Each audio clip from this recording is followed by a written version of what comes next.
ভালোবাসি। শব্দগুলো ঠোঁট থেকে বেরোতেই ছপাত নিশিতার গাল ঝলসে ওঠে। মুহূর্তেই চোখে পানি চলে আসে। একটা থাপ্পড়, দুইটা, তিনটা, গুনে গুনে 15টা। শেষটা এত জোরে যে সে নিজের ভার সামলাতে না পেরে সরাসরি মেঝেতে লুটিয়ে পড়ে। মেঝেতে বসে দুলতে দুলতে থরথর কাঁপতে থাকা চোখে সে তাকিয়ে থাকে তার সামনে দাঁড়িয়ে থাকা মানুষটার দিকে। ফারিস ওয়াহিদ চৌধুরী। তার কণ্ঠরুদ্ধ, মনে হয় যেন প্রতিটা শব্দই রক্ত দিয়ে বের হচ্ছে। ভালোবাসি, অনেক ভালোবাসি আপনাকে ফারিস ভাই। নিশি, আমি তোকে ভালোবাসি না। আরেকবার ভালোবাসি শব্দটা বললে শপথ করে বলছি খারাপ হবে কিন্তু।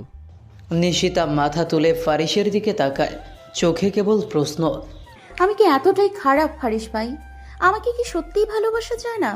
ফারিস মুচকি হাসে, সেই হাসিতে ব্যঙ্গ। তোকে ভালোবাসবো? এই ফারিস ওয়াহিদ চৌধুরী তোর মতো মেয়েকে জীবন নিয়েও ভালোবাসবে না। নিজেকে এত গুরুত্বপূর্ণ ভাবিস না। নিশিতা যেন ভেতর থেকে ভেঙে পড়ে। তবুও সে দাঁড়ানোর চেষ্টা করে, কথা বলতে চায়, কিন্তু ফারিস তার কথা শেষ হওয়ার আগেই গর্জে ওঠে। বের হ, এখনই বের হ আমার রুম থেকে। কিন্তু চলে যা, একা থাকতে দে আমাকে। রাগের মাথায় সে পাশের কাচের ফুলদানিটাকে এক লাথি মারে। ফুলদানিটা চুরচুর শব্দে ভেঙে ছড়িয়ে পড়ে। শব্দটা নিশিতার বুকের ভেতরেই যেন ভেঙে বাজে। ভয়ে নিশি কানে হাত দিয়ে চোখ বন্ধ করে বসে পড়ে। রুমের দরজা ঝাপটে ফারিস বের হয়ে গেলে তবেই সে আস্তে আস্তে চোখ খোলে। চারদিকে নীরবতা, ফারিস নেই। ধীরে ধীরে নিশিতা উঠে দাঁড়ায়, চোখের জল মুছছে, ঠোঁট কামড়ে কষ্টে অভিমান আর অপমানের সে ফিসফিস করে বলে। ঠিক আছে, আজকে আপনি আমাকে অপমান করলেন, কিন্তু একদিন আপনি আমাকে ছাড়া কিছুই ভাবতে পারবেন না। সেদিন আপনি নিজেই পাগলের মতো আমাকে ভালোবেসে ফেলবেন ফারিস ভাই। কথাগুলো বলে সে নিজের রুমে চলে যায়। ফারিস ওয়াহিদ চৌধুরী, বয়স 28, বিদেশ ফেরত, স্মার্ট, ঠান্ডা স্বভাবের, গুরুগম্ভীর, রাগী, বদমেজাজি, একদম বিদেশিদের মতো ফর্সা গায়ের রং, বাদামি রঙের চোখের মণি, জিম করা বডি। চৌধুরী পরিবারের বড় ছেলে। নিজেদের পারিবারিক ব্যবসা চৌধুরী গ্রুপ অফ ইন্ডাস্ট্রি এ যোগ দিয়েছে। নিজেরও আলাদা ব্যবসা আছে। ফারিসের বাবা আরাফাত চৌধুরী ও তার মা আফিয়া চৌধুরী। ফারিসের ছোট ভাই রাজীব হাসান চৌধুরী, বয়স 26। রাজীব, সেও তাদের পারিবারিক ব্যবসা সামলাতে চায়। আর ছোট বোন রিয়া চৌধুরী। রিয়া নিশিতার বয়সী। রিয়ার বয়স 17 বছর। সে ইন্টার ফার্স্ট ইয়ারে, বিজ্ঞান বিভাগের ছাত্রী। রিয়া আর নিশিতা একই কলেজে পড়ে, আবার সমবয়সীও বলা চলে। আরাফাত চৌধুরীরা দুই ভাই, ছোট ভাই আলতাফ চৌধুরী ও তার স্ত্রী আমিনা চৌধুরী। আলতাফ চৌধুরীর দুই মেয়ে, বড় মেয়ে তোনায়া চৌধুরী, বয়স 20, অনার্স দ্বিতীয় বর্ষের ছাত্রী, দেখতেও সুন্দর। ছোট মেয়ে নিশিতা চৌধুরী, বয়স 17 বছর, ইন্টার প্রথম বর্ষে বিজ্ঞান বিভাগের ছাত্রী, দেখতে শুধু সুন্দরী না, আগুন সুন্দরী বলা চলে। মেধাবী একজন ছাত্রী, রূপে গুণে সব দিক থেকে পারফেক্ট। এই দিকে রুমে ঢুকেই সে ধপ করে বিছানায় বসে পড়ে, হাঁটুর উপর মুখ গুজে হাউ মাউ করে কাঁদতে থাকে। কেন ফারিস ভাই? আমি কি এতটাই খারাপ? আমাকে কি সত্যিই ভালোবাসা যায় না? হঠাৎ থেমে যায়, মনে সন্দেহ জাগে। আপনি কি তবে কাউকে ভালোবাসেন? আপনার মনে অন্য কেউ আছে? আমার জানতেই হবে, সব জানতেই হবে। নির্মম দিন শেষে ক্লান্ত শরীর আর ভাঙা মনটাকে নিয়ে সে চোখ বন্ধ করে। কান্না করতে করতে কখন যে ঘুমিয়ে পড়ে সে নিজেও বুঝতে পারে না। সকাল সকাল 8টা, পর্দার ফাঁক দিয়ে সূর্যের আলো ঘরে ঢুকতে নিষ্প্রিয় চোখে ধীরে ধীরে জেগে উঠল নিশিতা চৌধুরী। ঘুমের ঠিক মাঝেই টের পেয়েছিল কেউ তাকে ডাকছে। দরজার ওপার থেকে তার মা আমেনা চৌধুরীর কণ্ঠ। নিশি, ওঠ মা, দেরি হয়ে যাবে। তাড়াতাড়ি ফ্রেশ হয়ে নাস্তা করতে আয় মা।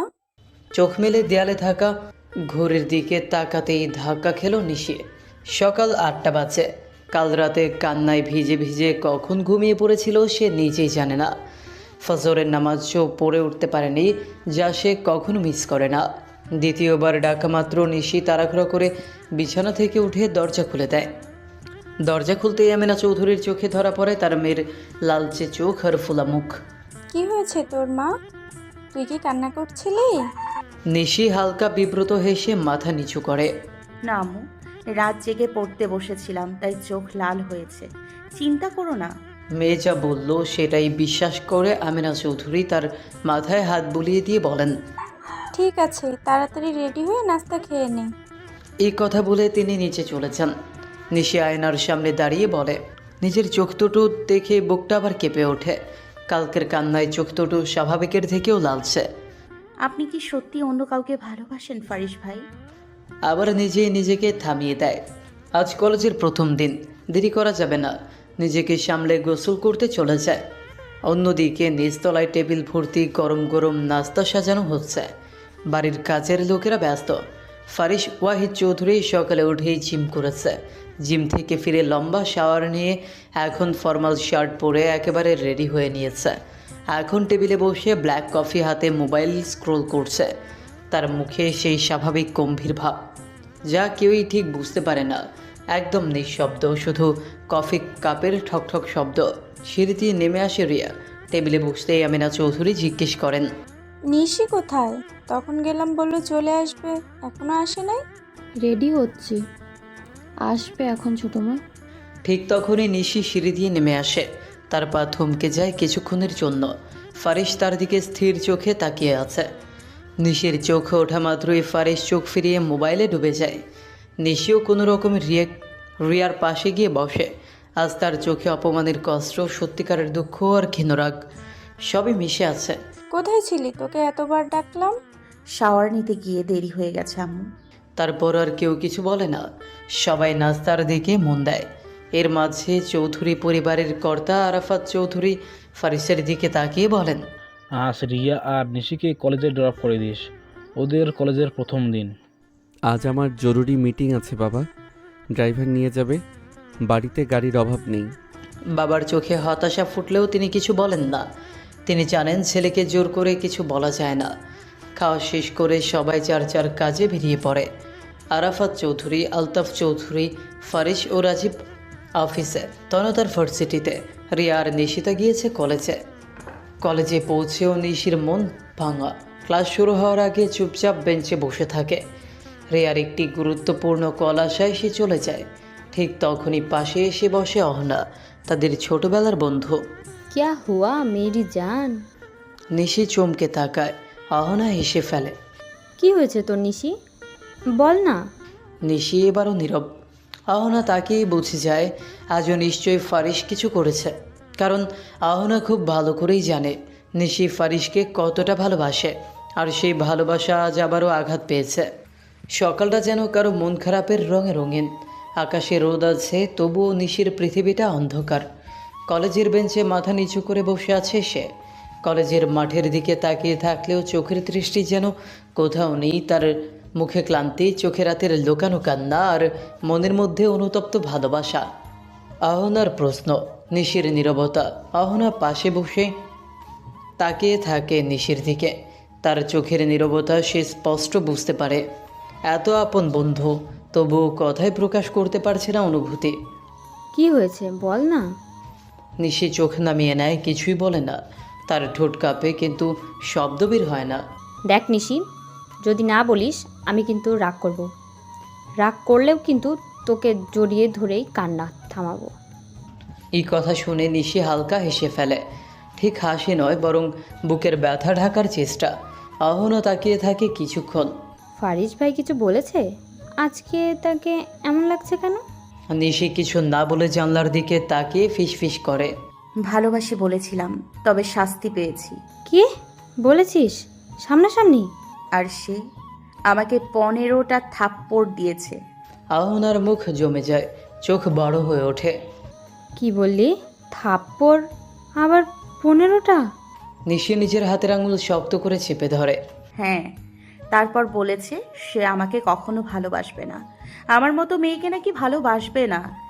আহনার চোখে পানি চলে আসে রাগে, কষ্টে। সে কি মানুষ নাকি পাথর? তুই কি কখনো কোনো অপরাধ করেছিস? হ্যাঁ, আমি অপরাধ করেছি। আমি ওনাকে ভালোবেসেছি। হ্যাঁ, এটাই আমার অপরাধ।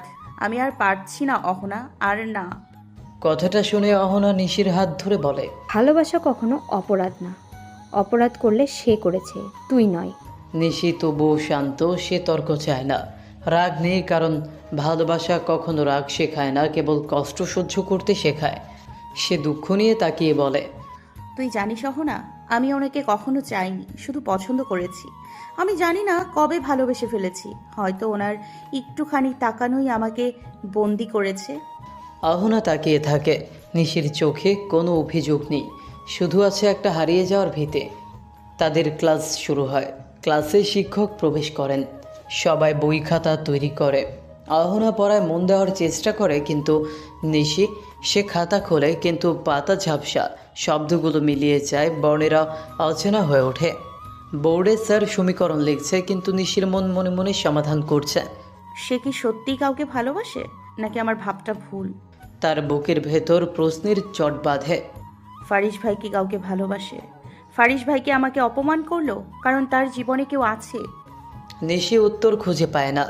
এক সময় হঠাৎ স্যারের গলা। নিশিতা, বোর্ডে এসে সমীকরণটা করে দাও। নিশি চমকে ওঠে। সে মনের জট থেকে বাস্তবে ফিরে আসে। বোর্ডে যায়, খুব সুন্দরভাবে সমাধান করে ফেলে। স্যার প্রশংসা করেন। ক্লাসের সবাই তাকিয়ে দেখে। আলহামদুলিল্লাহ, তোর কোনো তুলনা হয় না জান। এই প্রশংসায় মন ভালো হওয়ার কথা, কিন্তু নিশির চোখে সুখ নেই। কারণ যার জন্য এত ভালো হতে চায় সে তো তাকে মানুষ হিসেবেও মানে না। বিরতির সময় অপ্রত্যাশিত ফোন। বিরতির সময় রিয়ার ফোন আসে। রিয়া হাসছে, চঞ্চল গলায় বলছে, এখনো কলেজে? মজার খবর আছে নিশি। কি খবর? আমাদের বাসায় আজ নতুন একজন আসছে, চিনতে পারলে অবাক হয়ে যাবে। কে আসে?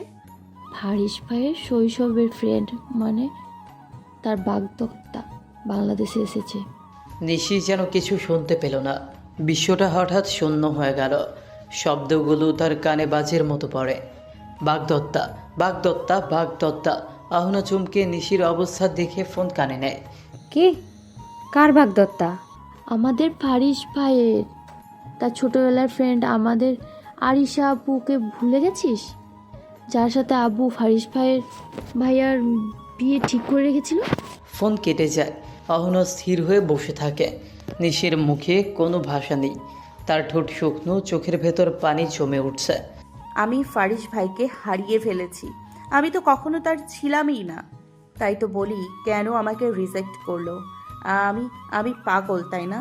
সে অন্য কাউকে ভালোবাসে আর আমি? বেল বাজে, ক্লাস শেষ। নিশি উঠে দাঁড়ায়। দেখতে শান্ত, কিন্তু ভেতরটা টুকরো টুকরো হয়ে যাচ্ছে। তুই কাঁদতে পারিস, কষ্ট লুকিয়ে রাখা ভালো না। প্লিজ কাঁদ জান, প্লিজ। কান্না তো তখনই হয় যখন আশা ভাঙে। আমি কখনো আশা করিনি, তাই কান্না করব না, শুধু ব্যথা পাবো। তার মুখে আর অশ্রু নেই, কিন্তু ভালোবাসা যখন মরতে থাকে, চোখ শুকনো থাকে, অথচ হৃদয়ে রক্ত ঝরায়। ঠিক তখনই রিয়া আসে। নিশি আর অহনা চুপ হয়ে যায়। ড্রাইভার নিয়ে ফিরছে ওরা তিনজন, নিশি, রিয়া, তনা। ভাবি খুব সুন্দর নাকি? উনি বিদেশে বড় হয়েছে, দেখতে স্মার্ট তো হবেই, তাই না? নিশি জানলা দিয়ে আকাশের দিকে তাকিয়ে থাকে। তার হৃদয়ে একটা প্রার্থনা। আল্লাহ, আমাকে শক্তি দাও, আমি যেন আমার অনুভূতি, আবেগ ধরে রাখতে পারি। ঘরে প্রবেশের সাথে সাথে চারদিকে সাজ সাজ রব, লাইট, ফুল, খাবারের আয়োজন। নিশি দরজায় দাঁড়িয়ে মানুষের ভিড়ের মধ্যে তাকায়। ঠিক তখন দরজা দিয়ে প্রবেশ করে একটি মেয়ে।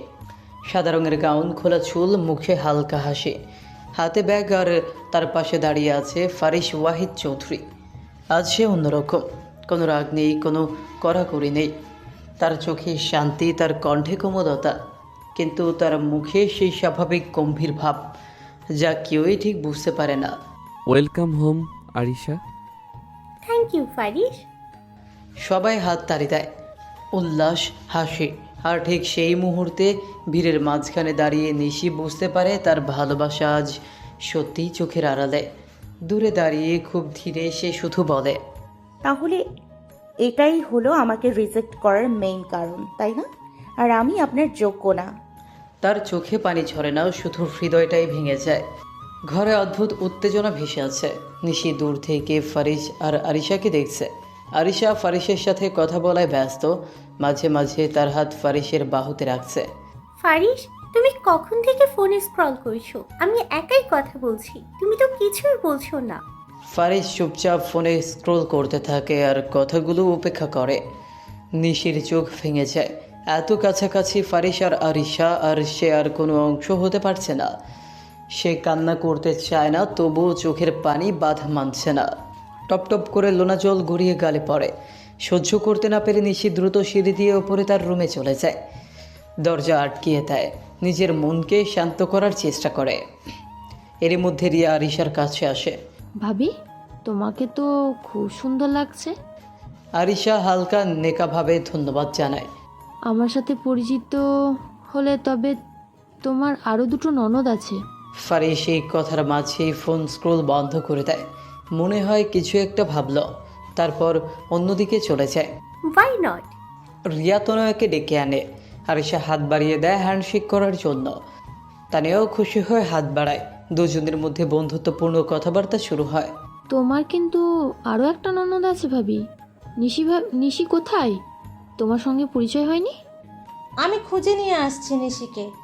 এভাবেই আলোচনা চলতে থাকে। সবাই ব্যস্ত হয়ে যায়। হঠাৎ ঘরে আরাফাত চৌধুরী ঘোষণা করেন, আজ আমার বড় ছেলে ফারিস ও আরিশার এঙ্গেজমেন্ট। সকলেই আনন্দে হাততালি দেয়। কিন্তু ফারিস হঠাৎ রেগে গিয়ে পাশে থাকা টেবিল উল্টে দেয়। তার চোখে আগুন ঝরে, মুখে হিংস্রতা। আমি আরিশাকে বিয়ে করতে পারবো না। আরিশা একেবারেই নয়।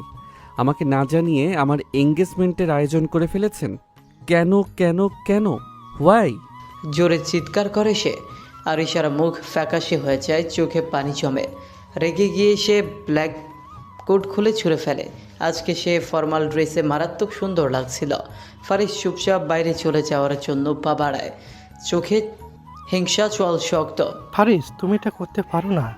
এত লোকের সামনে আরিশার তার ফ্যামিলিকে অপমান করতে পারো না। আজকে তোমাকে আরিশার সঙ্গে এঙ্গেজমেন্ট করতে হবে। মেয়েটা ছোট থেকেই তোমাকে ভালোবাসে। এই দিন দেখার জন্য তোমাকে আমি জন্ম দিয়েছি। তুমি এতটা অবাধ্য কী করে হতে পারো ফারিস? আই ডোন্ট কেয়ার আব্বু।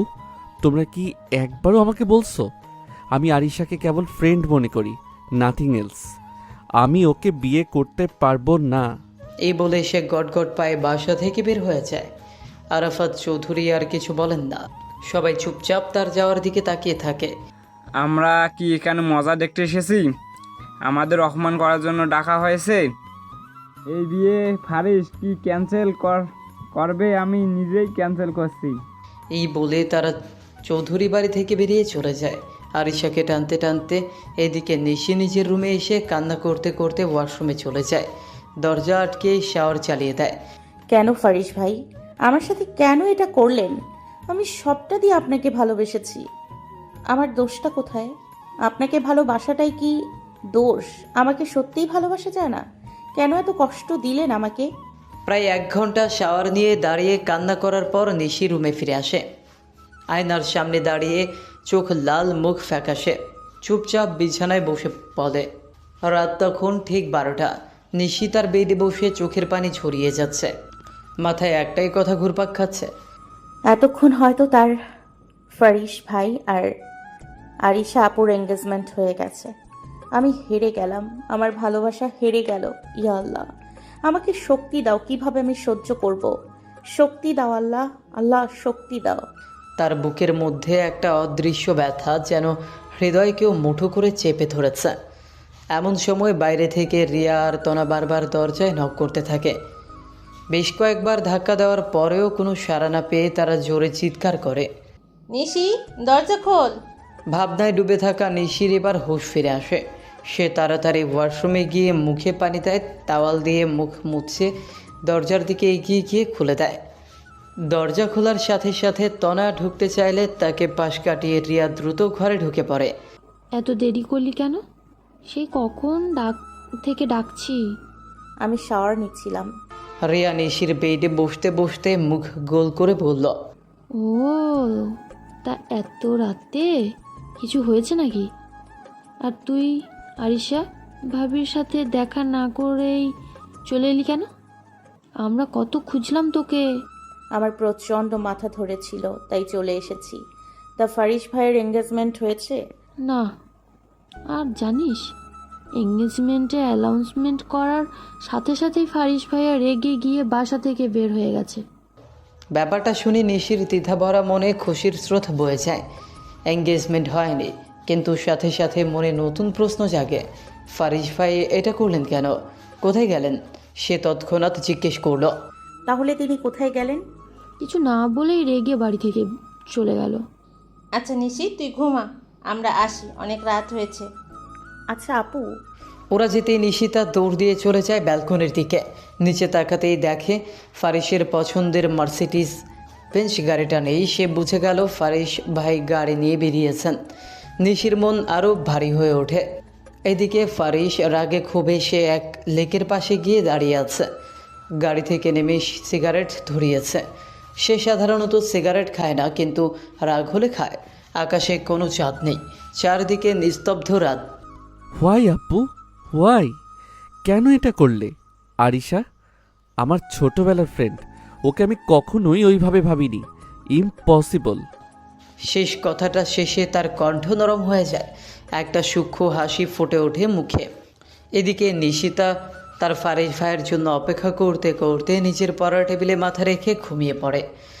ঠোঁট দুরু দুরু করে কাঁপছিল, চোখে ছিল হাজার প্রশ্ন। রাত 2টার দিকে ফারিস বাসায় ফিরে আসে। তার রাগ তখনও ঠান্ডা হয়নি। সে রিয়াকে ফোন করে নিচে নামতে বলে। রিয়া দরজা খুলে দিলে ফারিস চুপচাপ ভেতরে চলে যায়। নিজের রুমে যাওয়ার সময় সে লক্ষ্য করে নিশিতার রুমের লাইট অন করা। তার মনে প্রশ্ন জাগে, নিশিত লাইট অফ করে ঘুমায়, আজ লাইট অন করা কেন? তারপর রুমে প্রবেশ করে, পুরো রুমে নজর বোলায়। তারপর হঠাৎ দেখে পড়া টেবিলে ঘুমন্ত নিশিতার মায়াবী নিষ্পাপ চেহারা। দেখে তার রাগ মুহূর্তে যেন উধাও হয়ে যায়। ভেজা চুল, গাল বেয়ে নেমে থাকা বেবি হেয়ার, তার উপর ঘুমে ঢলে থাকা নিস্তব্ধ মুখটা এত শান্ত, এত অসহায়।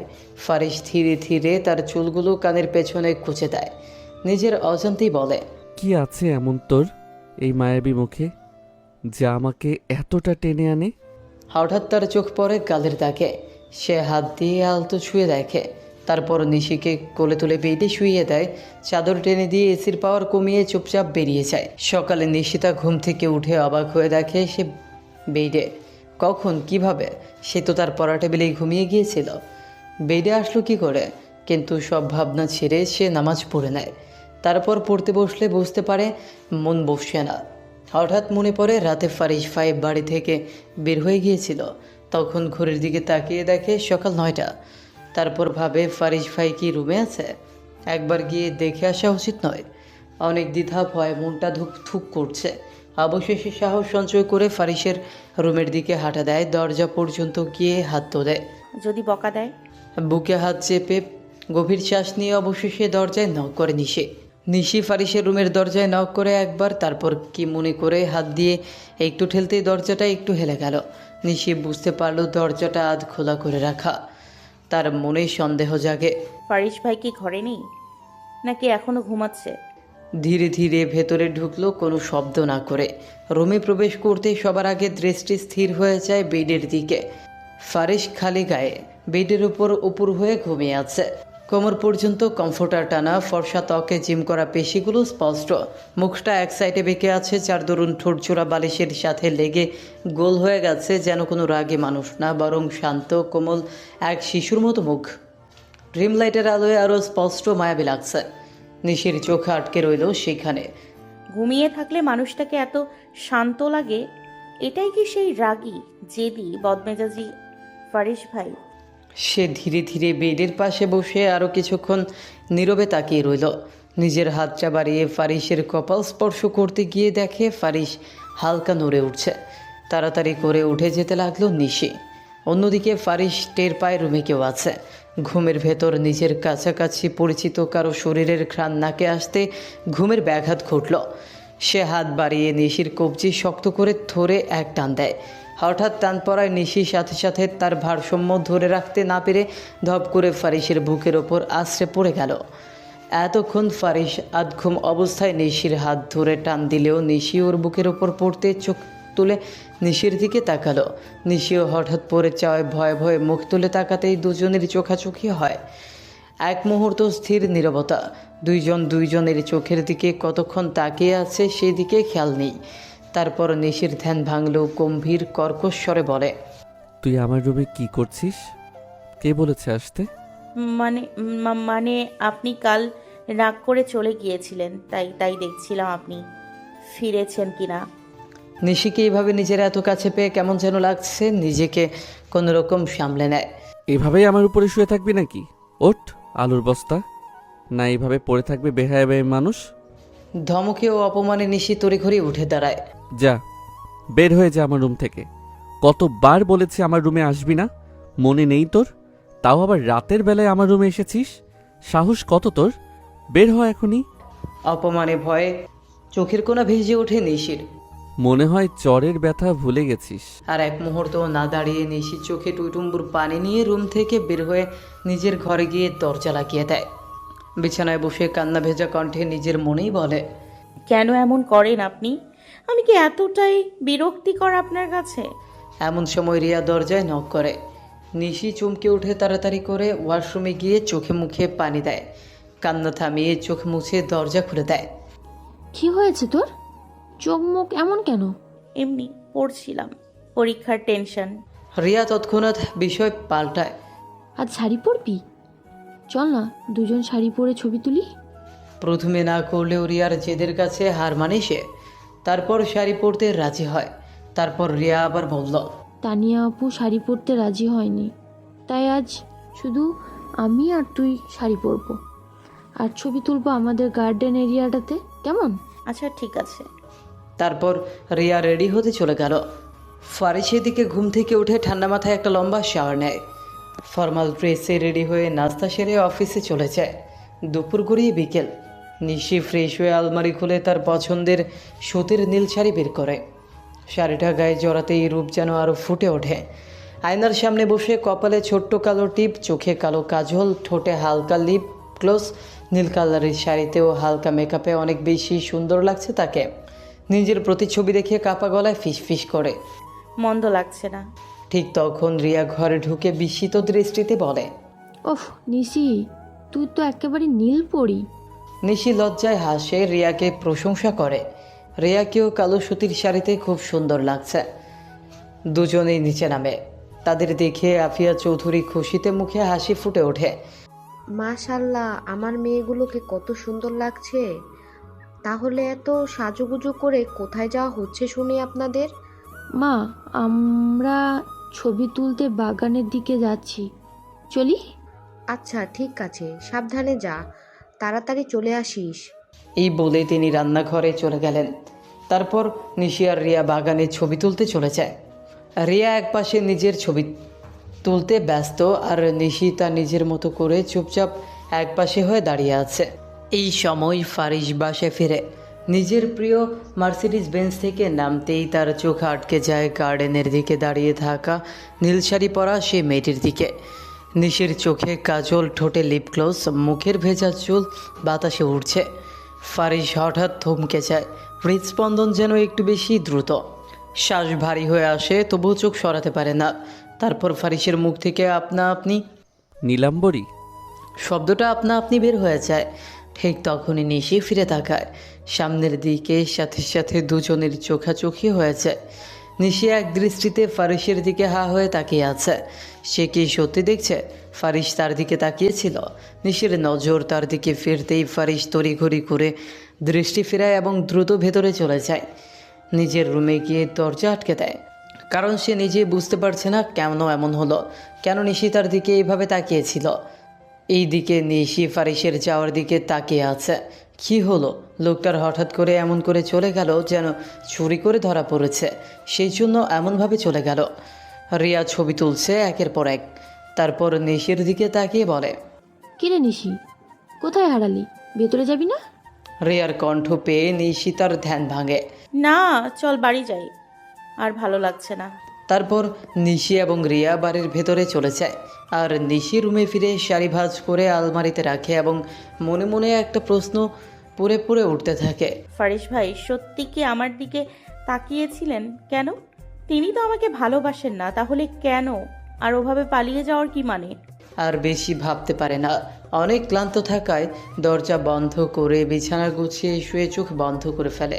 প্রতিদিনের মতো আজও নিশি ভোরে উঠে উঁচু করল। ঘুম চোখে নামাজ আদায় করে শান্ত হয়ে বসে রইল কিছুক্ষণ। সামনে পরীক্ষা, তাই নামাজ শেষ করেই বই খুলে গভীর মনোযোগে পড়া শুরু করলো। চোখ মুখে অদ্ভুত একটা দায়িত্ববোধ, যেন শুধু নিজের জন্য নয়, তার বাবার স্বপ্ন পূরণের জন্য সে পড়ে যাচ্ছে দিনরাত। বাবা চায় সে বড় হোক, সম্মান নিয়ে মাথা তুলে দাঁড়াক। ঠিক সেই কারণেই নিশিও পড়াশোনায় নিজের সবটা ঢেলে দিচ্ছে। আজ শুক্রবার, কলেজ নেই, তাই পড়া শেষ করতে করতে প্রায় সকাল 9:30 বেজে গেল। রুম থেকে বের হওয়ার সময় অজান্তেই মনে পড়ে গেল, ফারিস ভাইয়ের সামনে পড়া যাবে না, কালকের কথা ভুলে গেলে চলবে না। মনে হালকা কাঁপুনি এসে গেল। গত রাতের কথা, অপমান আর তার করা ব্যবহারের কথা মনে পড়তেই নিশির বুকটা ভার হয়ে উঠল। মাথা ঝাঁকে এসে সব ভাবনা দূরে সরিয়ে সিঁড়ি বেয়ে নিচে নেমে গেল। ডাইনিং টেবিলে ফারিস নেই দেখে নিশি দীর্ঘশ্বাস ফেলল। রিয়ার পাশে গিয়ে চুপ করে বসল। শুক্রবার বলে বাড়িতে জমজমাট রান্না, অথচ নিশির মুখে কোনো স্বাদ নেই। খুব শান্তভাবে নিজের খাবার বেড়ে খেতে শুরু করলো। ঠিক তখনই ফারিস নিচে নামলো। সবাই একটু থেমে গেল। ফারিস এসে চুপচাপ বসলো, কোনো দিকে না তাকিয়ে খাওয়া শুরু করলো। মুহূর্তেই বাড়ির পরিবেশ পাল্টে গেল, যেন তার এক নিঃশব্দ উপস্থিতি চারদিকে ছড়িয়ে গেল। তবুও নিশি চাইলেই চোখ সরাতে পারছে না। নিষ্পাপ কৌতূহলী চোখ বারবার তার দিকে চলে যাচ্ছে, কিন্তু ফারিস একবার তাকিয়ে দেখিয়েও যেন তাকায়নি, এমন ভাব করে খাওয়া শেষ করে উঠে গেল। নিশির ভেতরটা হালকা কেঁপে উঠল। সবার খাওয়া শেষে যার যার রুমে চলে যায়, আর নিশিও রুমে ফিরে পড়তে বসলো। একটু পর রিয়া এসে গল্প শুরু করতেই মনটা কিছুটা হালকা হলো। রিয়া দেখলো ঋষি তার মন খারাপ, তাই বলল, চল না, কাল কোথাও যাই, কতদিন বের হয় না। আমাদের কি একা বাইরে যেতে দেবে? এটা তোর মনে হয়? রিয়া মুখ কুঁচকে চুপ হয়ে ভাবতে লাগলো। তারপর সাথে সাথে আইডিয়া চলে আসলো। তারপর কিছু একটা ভেবে নিশিতার দিকে তাকালো। নিশিতা চুপ করে রিয়ার দিকেই তাকিয়েছিল। রিয়া আর নিশিতার চোখাচোখি হয়ে যায়। রিয়া নিশিতাকে কিছু বলতে না দিয়ে বলল, চেষ্টা করলে রাজি করানো যায়, আমি চেষ্টা করব, কিন্তু অন্য উপায়ে। ভাই তুই গ্রেট, জাস্ট গ্রেট। এইটা জানিস, আমি জানতাম তুই লেখাপড়াতে ডিম হলেও গন্ডগোল দারুণ পাকাতে পারিস। নিশিতার কথা শুনে রিয়া কোনা চোখে নিশিতার দিকে তাকায়। রিয়ার এমন রিয়েকশন দেখে নিশি হাসতে থাকে। রিয়াও নিশিতার মুখে হাসি দেখে নিজেও হাসতে থাকে। এরপর কিছু কথা বলে রিয়া নিজের রুমে চলে গেল। এদিকে জুমার জন্য বাড়ির সব ছেলেরা রেডি হচ্ছে। সবাই অপেক্ষায় শুধু একজনের, ফারিসের। কিছুক্ষণ পর ফারিস নামল। তার পরনে কালো পাঞ্জাবি, মাথায় টুপি। তার ফর্সা রঙে এক অপার্থিব শোভা। কেউ কি চাইলেই চোখ ফিরিয়ে রাখতে পারে? নিশিও না, তবে সে দূরেই থাকলো, নীরবে। এইদিকে নিশি গোসল শেষে নামাজ পড়ে নিল। মেরুন রঙের 3 পিস পরে আয়নায় নিজেকে দেখে নিজেই অবাক। রংটা তার গায়ের ওপর কত সুন্দর মানিয়েছে। ভেজা চুল ড্রায়ার দিয়ে শুকাতে শুকাতে তার মুখে মৃদু হাসি ফুটে উঠল। নামাজ পড়ে বেডে বসতেই ফোনটা বেজে উঠল। অহনার ফোন। कैसे हो मेरे জান? ভালো, তুই কেমন? শোন, রিয়া বলেছে ফারিস ভাই আর আরিশা আপুর এঙ্গেজমেন্ট হওয়ার কথা ছিল, হয়েছে? না, ফারিস ভাইকে না জানিয়ে বড় আব্বু এঙ্গেজমেন্ট ঠিক করেছিল, তাই উনি রাজি হন নাই। এবং আরিশা আপুকে সে ওভাবে দেখে না, কিন্তু হয়তো আপুকে পরে বিয়ে করবে, কারণ উনি তো আমাকে রিজেক্ট করে দিয়েছিল। কথা বলতে বলতে নিশির গলা একটু ভারী হয়ে গেল। সে দ্রুত প্রসঙ্গ বদলাতে চাইল। এখন আর ওনাদের কথা বলে আমার মুড নষ্ট করিস না। তোর নাভিদের কথা মনে আছে? ও তোকে এখনো পছন্দ করে, বুঝলি? পুরো কলেজে পাগল অবস্থা। নাভিদকে বন্ধু ছাড়া আর কিছু ভাবি না আমি, এটাই শেষ। তুই ওই ছেলের কথা আমাকে কেন বলছিস? আগামীকাল কলেজে আসিস, সব বলবো। আমি এসব জানতে ইন্টারেস্টেড নই। তুই একটু বেশি বলে ফেলছিস না অহনা? কি? না, এমনি বললাম। তারপর দ্রুত ফোন রেখে দিল। ফোন রাখার মুহূর্তেই নিশির মনে হলো কেউ যেন দরজার ওপারে দাঁড়িয়েছিল, কিন্তু কে থাকবে? ধুর, ও একটু বেশিই ভাবছে। হ্যাঁ, ছিল তো ফারিস। সব শুনেছে, সব। তার চোখে রাগ, অজানা আগুন। সে নিজের রুমে ঢুকে দরজা বন্ধ করে দিল। নিশি কিছুই বুঝতে পারল না ওটা তার ফারিস ভাই ছিল। দেখতে দেখতে রাত 10টা বেজে গেল। এরপর রিয়া ডাকলো খেতে। ফারিস আগে নিচে চলে গেছে, কিছুক্ষণ পর নিশিও নিচে গেল। নিচে গিয়ে দেখতে পেল রিয়া, তানিয়া আপু, রাজীব ভাই, বড় আব্বু, তার বাবা, ফারিস ভাই সবাই খাবার খাচ্ছে। আজ সে গিয়ে ঠিক ফারিসের সামনের চেয়ারে বসল। ফারিস একবার তাকালো, তারপর চোখ নামিয়ে শান্তভাবে খেতে লাগলো। এমনিতেই নিশির উপর রেগে আছে অনেক, কিন্তু সেটা প্রকাশ না করে চুপচাপ খেতে থাকে। এদিকে নিশিও চুপচাপ, তবুও চোখ সরাতে পারছে না। এ যেন দেখা না হওয়ার থেকেও বেশি দেখা। ফারিস, তুমি কি আরিশাকে বিয়ে করবে না? এইদিকে তার প্রিয় মানুষটির বিয়ের কথা বড় আব্বুর মুখে শুনে ফারিসের দিক থেকে নজর সরিয়ে বড় আব্বুর দিকে তাকায় ছলো ছলো নয়নে। আরাফাত চৌধুরীর কথা শুনে সবাই ফারিসের দিকে তাকালো, কারণ সবাই জানে ফারিস যদি রেখে যায় তাহলে কি হতে পারে। বাবার কথা শুনে ফারিস একবার নিশির দিকে তাকালো, তারপর নিশির ছলো ছলো নয়ন দেখতে পেল। নিশি তার দিকে চোখ সরিয়ে ফারিস তার বাবাকে বলল, আমি এখন এই বিষয়ে কোনো কথা শুনতে ইন্টারেস্টেড না। I repeat, I am not interested in the topic. ফারিসের বাবা আর কিছু বলতে যাবে তার আগে ফারিস হাত দেখিয়ে থামিয়ে দেয়, তারপর তার রুমে চলে যায়। কেউ আর কিছু বলল না, সবাই নিঃশব্দে খেতে থাকলো। খাওয়া শেষে সবাই রুমে চলে গেল। নিশিতা নিজের রুমে এসে মনে মনে ভাবে যে ফারিস বিয়েটা ক্যান্সেল করে দিল, কিন্তু কেন? তারপর আর কিছু না ভেবে কাল কলেজ আছে তাই বেরিয়ে গিয়ে ঘুমিয়ে গেল। এদিকে ফারিস তার বক্সিং রুমে প্রবেশ করল। হঠাৎই রাগের কারণে পাঞ্চিং ব্যাগে আঘাত দিতে থাকে। পাঞ্চিং ব্যাগ ছিঁড়ে গিয়ে পড়ে গেল। তখন ফারিস বসে পড়ে পাশের চেয়ারে। তার চোখে রাগ, নাক লাল হয়ে আছে, মনে হচ্ছে সামনে কেউ থাকলে তাকে শেষ করে দিত। চোখ দিয়ে আগুন ঝরছে ফারিসের। সে হাতের গ্লাভস খুলে দেয়ালে জোরে একটা ঘুষি মারে। ফারিস চুপচাপ বসিয়ে রক্ত ঝরানো হাতের দিকে তাকালো।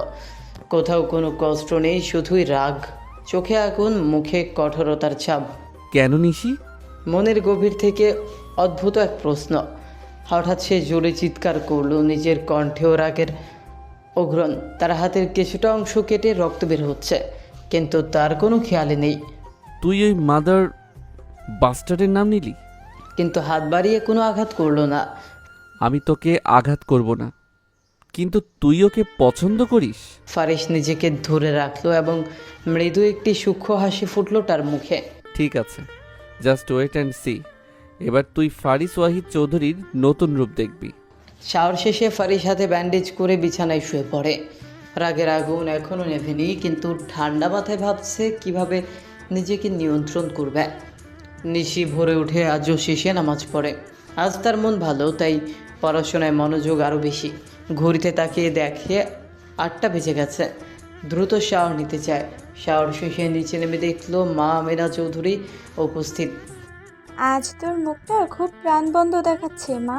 তুমি জানো মা, কাল রাতে আমি পড়াশোনা করে তাড়াতাড়ি ঘুমিয়েছি, আর এখন সকালে নামাজটা পড়ে অনেক ভালো লাগছে। পড়াশোনা কেমন চলছে তোর? আলহামদুলিল্লাহ ভালো, তবে ফিজিক্সে একটু সমস্যা আছে। হোম টিউটর আসলে ভালো হতো।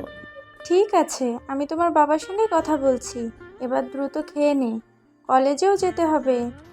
নিশি মাথা নাড়িয়ে দ্রুত রেডি হয়ে নেমে গেল। নিশি চারদিকে একবার চোখ বুলালো, কিন্তু ফারিসকে দেখতে পেল না। ফারিস নিশির আগে খেয়ে ওপরে চলে গেছে রেডি হতে। তারপর নিচে গিয়ে রিয়ার পাশের চেয়ারে বসলো। রিয়া তখন নাস্তা করছিল। নিশিকে আসতে দেখে মুচকে হাসলো, তারপর আবারও খাওয়ায় মনোযোগ দিল। নিশিও খাওয়া শুরু করলো। নিশি, তোর ফিজিক্স সমস্যা? নিশি মাথা নাড়ল। চিন্তা নেই, আমি তোমার জন্য ভালো টিউটর দেখব। ধন্যবাদ বড় আব্বু। সবাই খাওয়া শেষ করে রুমে চলে যায়। নিশি রুমে যায়নি, যে ব্যাগ নিতে, তবে কোনো একটা কারণে ভুলে যায়। রিয়া রেডি হতে গিয়েছে তার রুমে। নিশি সিঁড়ি বেয়ে ওপরে তার রুমের দিকে পা বাড়াতেই হাতে কেউ হ্যাঁচকা টান দিয়ে নিজের দিকে নিয়ে গেল। নিশি ভয় পেয়ে কাচুমাচু করে চোখ বন্ধ করে নিল। নিশি অনুভব করছে তার উপর কারো গরম নিঃশ্বাস আছড়ে পড়ছে। নিশি পিটপিট করে চোখ খুলল। নিশি চোখ খুলে দেখল ফারিস তার একদম কাজ ঘেঁষে দাঁড়িয়ে। সে বিশ্বাসই করতে পারল না। আমি কি আবারও কোনো ভুল করেছি? মনের ভেতর প্রশ্ন জাগে। এত জ্বালাস কেন আমাকে? কি করেছি আমি? এই যে জ্বালাস আমাকে ইগনোর করছিস। আপনি তো নিজেই বলেছেন যেন আমি আপনার সামনে না আসি, তাই তাহলে কি করে আপনাকে জ্বালাই? সামনে না থেকেও আমাকে জ্বালাস। নিশি চুপচাপ সরে যেতে চাইলে ফারিস তার হাত চেপে ধরে। নিশি ফিরে তাকায়, চোখে কিছু প্রশ্ন জাগে। আমি যেতে বলেছি তোকে। আজ থেকে তোকে আর রিয়াকে আমি কলেজে ড্রপ করব। আপনি আমাদের এবার গিয়ে রেডি হয়ে রিয়াকে নিয়ে নিচে আয় 10 মিনিটের মধ্যে। নিশি কিছুক্ষণ দাঁড়িয়ে থেকে ব্যাগ নিয়ে দ্রুত নিচে যায়। চল, আঙ্কেল আমাদের জন্য ওয়েট করছেন। আজ থেকে তোর গুণধর ভাই আমাদের কলেজে নিয়ে যাবে। Am I dreaming? Yes baby. Nishita আর কিছু বলার জন্য মুখ খুললে রিয়া তাড়াতাড়ি নিশিতাকে নিয়ে বাড়ি থেকে বের হয়ে যায়। নিশি গাড়িতে বসে বাইরের দিকে তাকাচ্ছে। রিয়া কথা বলছে, নিশি শুধু না করছে। ফারিস গাড়ি চালাচ্ছে মাঝে মাঝে, আর চোখে গাড়ির লুকিং গ্লাসে নিশিতার দিকে নজর দিচ্ছে। নিশির বেবি হেয়ার বারবার কানের পেছনে ঘুরছে। এই মেয়ে আমাকে একটু শান্তিতে থাকতে দিবে না, এখনও জ্বালাচ্ছে আমাকে। একদিন তুই আমার মতো জ্বলবি Nishi. I am waiting for the day. কলেজের সামনে এসে গাড়ি দাঁড়ায়। রিয়া গাড়ি থেকে নেমে জরুরি ফোন কল রিসিভ করে। আমার কথা না শুনে গাড়ি থেকে এক পা বের হবি না, আর যদি আমার কথা না শুনিস তাহলে ঠ্যাং ভেঙে বাড়িতে বসিয়ে রাখবো। নিশি ভয় গুটিয়ে গেল, সে প্রচুর ভয় পেয়েছে। আজ থেকে তোকে যদি কোনো ছেলের সঙ্গে দেখি তার পরিণাম ভালো হবে না। নিশি অবাক হয়ে যায় ফারিসের কথায়। সে তো কোনো ছেলের সাথে কথা বলে না, তাহলে এইসবের মানে কি? নিশি বুঝতে পারছে না। নিশি স্তম্ভিত। ফারিস এবার নিশি তার ভীত মুখের দিকে তাকায়। I hope you understand. Now go study with concentration, okay? Faris কথা বলে থামে। নিশিতা ফারিসের কথা শুনে হা করে তাকিয়ে থাকে। এরই মাঝে রিয়া এসে নিশিতার উদ্দেশ্যে বলে, কি রে, এখনো গাড়ির ভিতরে কি করিস? তাড়াতাড়ি বাইরে আয় না। রিয়ার কথায় নিশিতার ধ্যান ভাঙে। তারপর নিশিতা তড়িঘড়ি করে নেমে যায়। নিশিতা রিয়ার পাশে দাঁড়িয়ে যেতেই রিয়া ফারিসকে বলল, ভাইয়া ক্লাসে যাচ্ছি, লেট হয়ে যাচ্ছে। ফারিস জবাবে জাস্ট মাথা নাড়ে। তারা একসাথে কলেজের ভেতর ঢুকে যায়। আর ফারিস নিশিতার যাওয়ার দিকে একবার তাকিয়ে কিছু একটা ভেবে বাঁকা হাসি দিয়ে গাড়ি স্টার্ট দিয়ে চলে যায়। অন্যদিকে নিশিতা লুকিয়ে ফারিসের যাওয়ার দিকে তাকিয়ে থাকে। নিশিতা আর রিয়া সিঁড়ি দিয়ে নিজের ক্লাসরুমের দিকে এগোতে থাকে। রিয়া এক নাগারে বকবক করে যাচ্ছে, আর নিশি শুধু হ্যাঁ আচ্ছা এগুলো বলেই চলেছে। ঠিক তখন পেছন থেকে পরিচিত কণ্ঠ ভেসে এলো।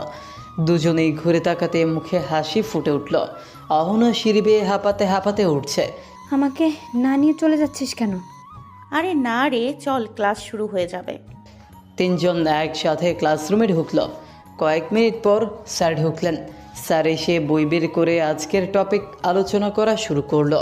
পুরো ক্লাসের সবার মনোযোগ সেদিকে, কিন্তু একজনের মনোযোগ অন্যদিকে, সেটা হলো নাভিদ। তার চোখ স্থির হয়ে আছে শুধু নিশির দিকে। নিশিতা খেয়ালই করছে না, তার সকল মনোযোগ লেকচারের দিকে।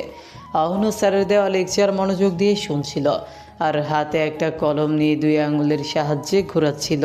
কলমটা ঘোরাতে ঘোরাতে হঠাৎ নিচে পড়েছে। ঝুঁকে কলমটা তুলে আবার ঠিকভাবে বসতে গেলে হঠাৎ চোখে পড়ল নাভিদের দিকে। দেখল নাভিদের দৃষ্টি অন্যদিকে, লেকচারের দিকে নেই। এই দৃষ্টি অনুসরণ করে চোখ গেল নিশির দিকে। অবাক হয়ে গেল অহনা নাভিদকে নিচের দিকে এক দৃষ্টিতে তাকাতে দেখে। শয়তানি হেসে নিশির বাহুতে হালকা ধাক্কা দিয়ে বলল, দেখ তো, কলেজে সবার ক্রাশ তোর দিকে তাকিয়ে আছে।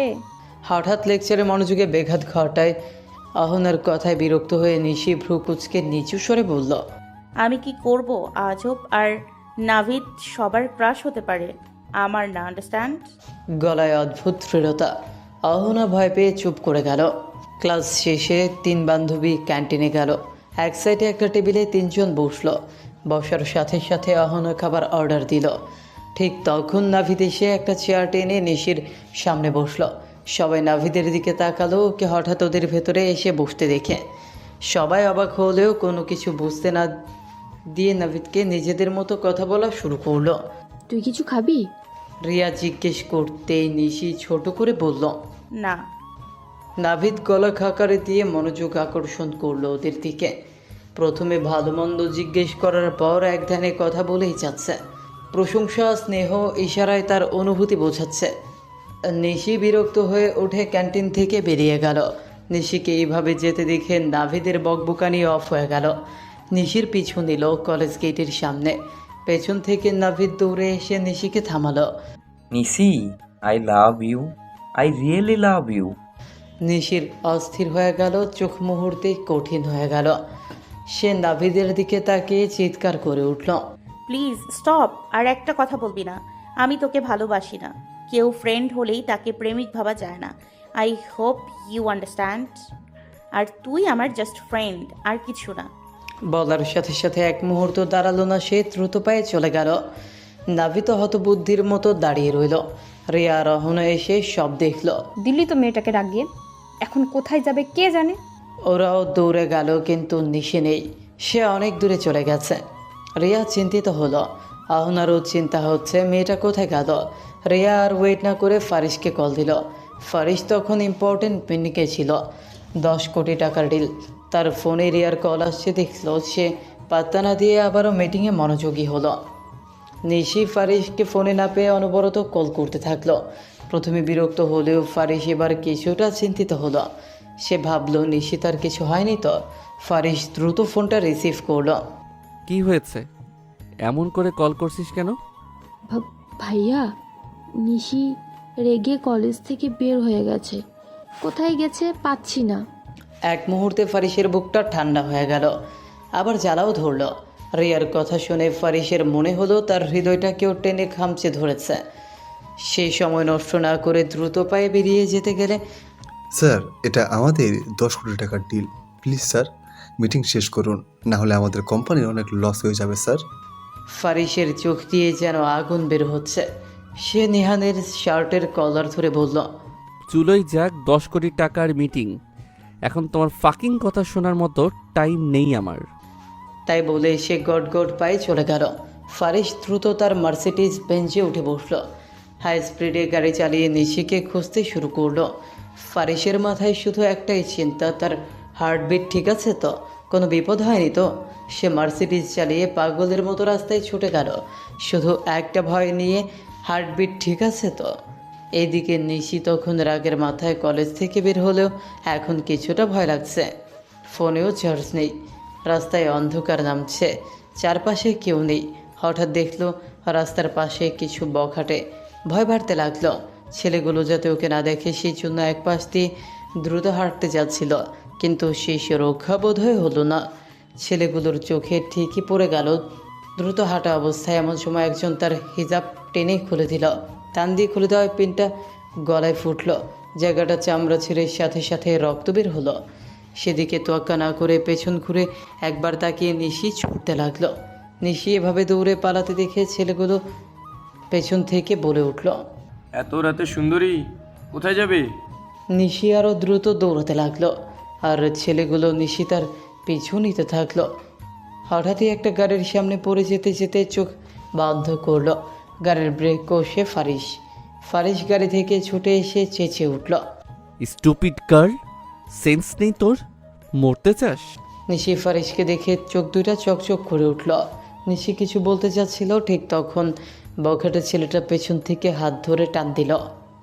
সেদিকে চোখ যেতে চোখ লাল হয়ে গেল ফারিসের, চোয়াল শক্ত। সে এক ঝটকায় নিশিকে পেছনে সরিয়ে ছেলেটার নাকে সরাসরি ঘুষিয়ে দিল। ফারিস ওয়াহিদ চৌধুরীর হাটের দিকে নজর দিস, তোদের এত বড় সাহস! বাকি দুজন এগিয়ে আসতেই ফারিস একসাথে 3 জনকে মাটিতে ফেলে পেটাতে লাগলো। রক্তে রাস্তা লাল হয়ে গিয়েছে। এদিকে নিশি ভাবে, ও কি ভুল শুনল? ফারিস নিশিকে হার্ট বলল, কিন্তু আর ভাবতে পারলো না ফারিসকে এরকম সাইকোর মতো ছেলেগুলোকে মারতে দেখে এগিয়ে গিয়ে ফারিসকে থামানোর চেষ্টা করলো, কিন্তু থামানো যাচ্ছে না। নিশি আর কোনো কুল কিনারা না পেয়ে ভয় পেয়ে পেছন থেকে জড়িয়ে ধরল। থামুন দয়া করে, মারা যাবে। ফারিস শ্বাস ফেলল, থামলো, তারপর নিশির দিকে ফেললো চোখের আগ। এক ঝটকা এক হাতের সাহায্যে নিশিকে নিজের শরীরের সাথে মিশিয়ে নিয়ে 2 গাল চেপে ধরলো তার শক্ত হাতে। নরম তুলতুলে গালে এভাবে চেপে ধরায় ব্যথায় চোখ মুখ খিচিয়ে নিল নিশি। ফারিসের সেদিকে খেয়াল নেই, সে নিজের মতো বলা শুরু করলো, তোকে সকালে বলেছিলাম আমি তোদেরকে নিয়ে আসবো, আবার দিতে যাব। এই দায়িত্বটা আমার নেওয়া ছিল, কাউকে না জানিয়ে বেরোতে গেলি কেন? নিশি কিছু বলার আগে মাথা ঝিমঝিম করে অজ্ঞান হয়ে পড়তে লাগলো। কারণ অনেকক্ষণ ধরে দৌড়েছিল, তাই অনেকটাই ক্লান্ত হয়ে পড়েছে। ফারিস নিশির মাথাটা ঝুঁকে যেতে দেখে বুঝতে পারলো অজ্ঞান হয়ে গেছে। এক হাত দিয়ে নিশির চুলের পেছন দিয়ে নিজের মুখের কাছে নিয়ে আসলো। তারপর গভীরভাবে পর্যবেক্ষণ করতে লাগলো তার ছোট হার্টবিটকে। এই মায়াবী চেহারায় কি আছে যে বারবার সেইভাবে চেহারার উপর আটকে গিয়ে দিক বিদিক সব ভুলে গিয়ে এই মেয়ের উপর মুগ্ধ হয়ে থাকতে মন চায়। নিজের শক্ত ঠোঁট নিয়ে গিয়ে ঠেকালো নিশির কপালের উপর। চোখ বন্ধ করে কিছুক্ষণ স্থায়ী করলো চুম্বনটা। তারপর ঠোঁট সরিয়ে নিয়ে দ্রুত তাকে পাজা কোলে তুলে নিয়ে বুকের সাথে মিশিয়ে ফেললো। তারপর গাড়িতে বসলো। হঠাৎ চোখ গেল নিশির গলার দিকে। তার গলায় রক্ত দেখে থমকে গেল। ফার্স্ট এড বক্স বের করে যত যত্ন করে সে মলম লাগিয়ে দিল। রাগ মিলিয়ে ভয় ফিরে এলো।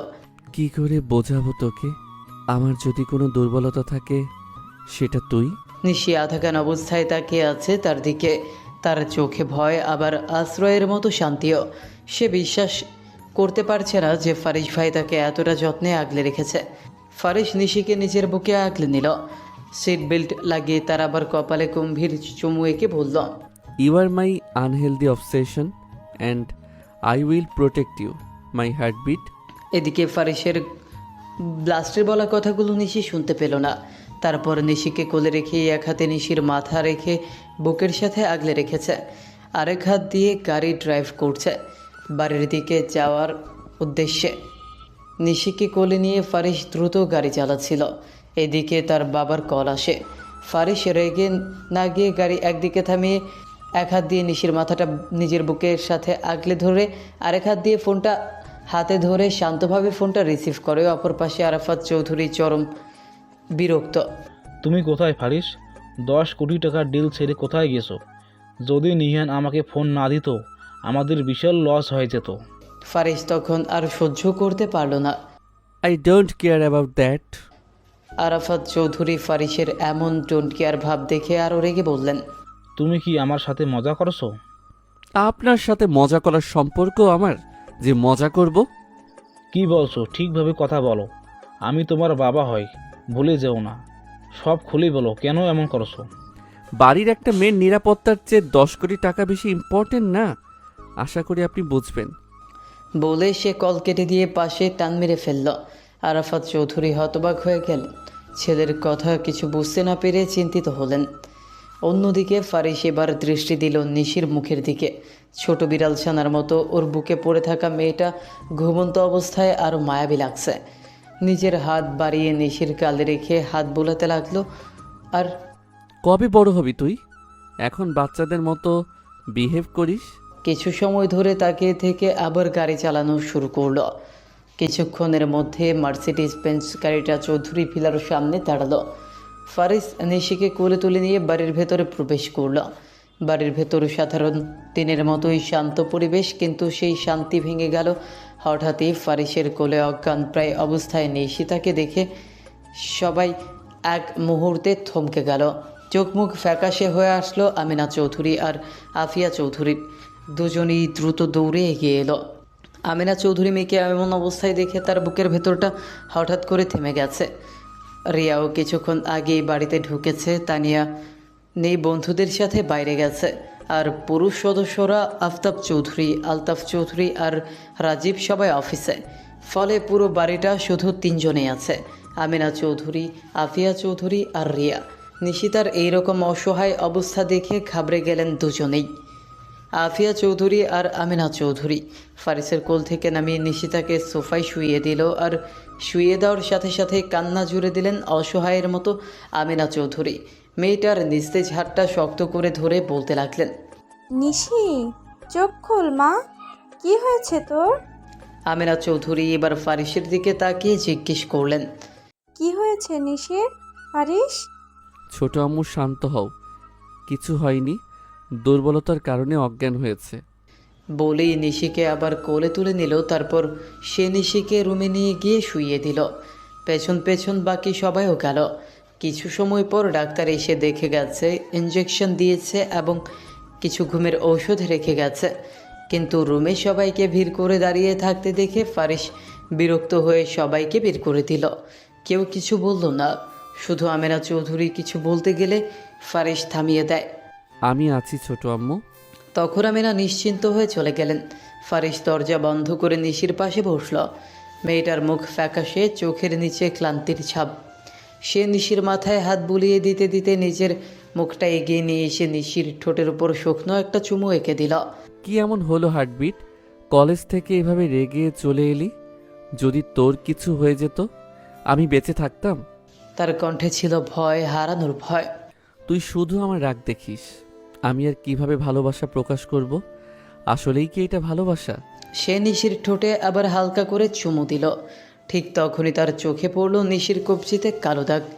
হঠাৎ করে ফারিসের রাগ লাগলো। সে কাউকে কল করলো। ওই 3টে মাদার বাস্টার্ডগুলোকে আমার সামনে হাজির চাই কালকের মধ্যে। ওই বাস্টার্ডগুলো জানে না কার কলিজায় হাত দিয়েছে। ওই হাত আমি আর রাখবো না। ফারিসের কণ্ঠটা শক্ত শোনালেও নিশির মুখের দিকে তাকাতেই তার গলার সব কঠোরতা হারিয়ে গেল। সে আর কিছু বলল না, চুপচাপ নিশির পাশেই বসে রইল। ঘরটা আধো অন্ধকার, জানলার ফাঁক দিয়ে চাঁদের আলো ঠিকরে ঢুকছে।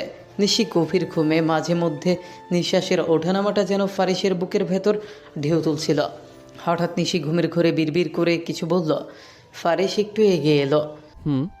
নিশি কি বললি? ফারিস ভাই। ফারিসের বুকটা হালকা ধাক্কা খেল। সে আরও কাছে এলো, নিশির কানের পাশে মুখ নিয়ে। ফারিস ভাই, আমাকে ছেড়ে যাবেন না প্লিজ। ফারিসের ঠোঁটে অজান্তেই মুচকে হাসি ফুটে উঠল। নরম করে তার হাত ধরে, আমি তো আছি আমার নীলাম্বরী, তোকে ছাড়া একটা সেকেন্ডও থাকতে পারি? নিশি হাতটা আরও একটু শক্ত করে ধরল, যেন তার ভরসা পুরোটা ফারিসের হাতেই বাঁধা। সেই হাত ছাড়িয়ে যাওয়ার সাহসও পেল না ফারিস। রাতটা লম্বা ছিল, নীরব, শান্ত। ফারিস সারা রাত নিশির পাশে বসে রইল। মাঝে মাঝে তার কপালে পড়তে থাকা চুল সরিয়ে দিল, কখনো কম্বলের কোণা ঠিক করে দিল। আর বাকিটা সময় শুধু তাকিয়ে রইল মুগ্ধতার দৃষ্টিতে। নিজের অজান্তেই নিশির প্রতিটা নিঃশ্বাস গুনে গেল। রাত প্রায় শেষের দিকে, আকাশে হালকা নীলের ছোঁয়া। ফজরের আজানের প্রথম তাকবীর ভেসে উঠতেই ফারিস ধীরে উঠে দাঁড়ালো। নিশির ঘুম না ভাঙিয়ে চুপচাপ দরজার দিকে এগোলো। শেষবারের মতো তাকিয়ে দেখল নিশি এখনও তার হাতের উষ্ণতা জড়িয়ে শান্ত ঘুমে। তারপর নিঃশব্দে নিজের রুমে চলে গেল। ঠিক সকাল 8টা। নরম সকালের আলোটা পর্দার ফাঁক দিয়ে ঘরে ঢুকে নিশি তার মুখে এসে পড়ে। আলোটা চোখে লাগতেই ওর ঘুম ধীরে ধীরে ভাঙে। নিশিতা প্রথমে একটু বিরক্ত হয়ে চোখ পিট করে, তারপর ধীরে মাথাটা তুলল। চারপাশে তাকিয়ে দেখল রুমে সে একা। সব কিছু এত শান্ত, এত স্থির, যেন কেউ কিছুক্ষণ আগেই বের হয়ে গেছে। ঠিক তখনই একদম পরিচিত একটা পুরুষালী গন্ধ তার নাকে এসে ধাক্কা খায়। নিশিতা থমকে যায়। গন্ধটা রুমের বাতাসে এমনভাবে লেগে আছে যেন কেউ দীর্ঘ সময় ধরে এখানে ছিল। এই সুগন্ধ তো একজন মানুষ ছাড়া আর কেউ ইউজ করে না। তাহলে কি সে আমার রুমে কেন আসবে? কখন আসলো? অবাক ভাব, অচেনা ধাক্কা আর লুকানো কৌতূহলে নিশিতার বুকটা কেমন জানি ধকধক করতে থাকে। আর তার সাথে মাথার মধ্যে ঘুরতে থাকে গতকালের সেই একটাই শব্দ, হার্টবিট। নিশিতা বিরক্ত আর কৌতূহল মিশিয়ে নিজেকে প্রশ্ন করে, যে আমাকে পছন্দ করে না সে আমাকে এই নামে ডাকলো কেন? এই কথার তো একটা কারণ থাকতেই পারে। আজকে আমি ওনার কাছে এর উত্তর নিব। এইভাবে আর মাথা খারাপ করে থাকা যাবে না। এই সব ভাবনায় ডুবে থাকার ঠিক সেই মুহূর্তে দরজাটা আলতো করে খুলে গেল। আমিনা চৌধুরী সুপের বাটি হাতে নিয়ে ঘরে ঢুকলেন। তিনি ঢুকতেই নিশিতা নিজের ভেতরের হাজার ভাবনা গুছিয়ে চুপচাপ হয়ে বসল। মা এগিয়ে এসে বিছানার পাশে বসে স্নেহের সাথে বললেন, মা, কিছু না খেয়ে থাকলে শরীর বেশি খারাপ হয়ে যাবে। একটু মুখ খুলে স্যুপটা খেয়ে নে। তিনি খুব যত্ন করে মেয়ের হাতে স্যুপ ধরিয়ে দিলেন। নিশিতা কোনো কথা না বলে স্যুপ নিতে নিতে মায়ের মুখের দিকে তাকায়। ওর চোখে যেন দুশ্চিন্তা আরও স্পষ্ট। তাড়াতাড়ি খেয়ে ফ্রেশ হয়ে নে মা, না খেয়ে খেয়ে শরীরটা তো দুর্বল করে ফেলেছিস। নিশিতা স্যুপ খেতে খেতে মাথা নিচু করে, কিন্তু ভেতরে ভেতরে শুধুই একটা কথা ঘুরছে। আজই আমাকে জানতে হবে সে কেন এভাবে আমার কাছে এসছে, কেন আমার রুমে, আর সেই হার্টবিট কথাটার মানে কি। তারপর নিশি আর কিছু না বলে চুপচাপ নিজের খাবারটা শেষ করে নিল। প্লেটটা গুছিয়ে রেখে এদিক ওদিক না তাকিয়ে সোজা শাওয়ার নিতে চলে গেল। গরম পানির ছোঁয়ায় মাথাটা একটু হালকা হলো তার, কিন্তু মনটা সেটা আগের মতোই ভারী। শাওয়ার থেকে বের হয়ে তোয়ালে দিয়ে চুল মুছতে মুছতে ওয়ার্ড্রোবের সামনে দাঁড়ালো। একটা পুরো ওয়ার্ড্রপ ভর্তি জামা আর আলমারিতেও সারি সারি সাজানো আছে নতুন নতুন পোশাক। নিশি জানে প্রত্যেকটা জামাই সুন্দর, কিন্তু তার মধ্যে কালো রঙের জামা যেন বেশি চোখে পড়ে। কারণটা খুব সোজা, ফারিসের পছন্দের রং কালো। যখনই নিশি শপিংয়ে যায় নিজের অজান্তেই 3 থেকে 4টা কালো রঙের জামা তুলে নেয়, যেন ফারিসের পছন্দটা নিজের পছন্দের সঙ্গে মিশে গেছে। আজও সেভাবেই আলতো করে একটা কালো ড্রেস বের করলো। পরে আয়নার সামনে দাঁড়িয়ে মুহূর্ত 2 তাকিয়ে রইল। চোখে মুখে কোনো সাজগোজ নেই, তবু কালো রঙটা তাকে অন্যরকম মানিয়ে গেছে। সব কিছু রেডি হয়ে নিশি ধীরে ধীরে হাঁটতে হাঁটতে ফারিসের রুমের সামনে এসে দাঁড়ালো।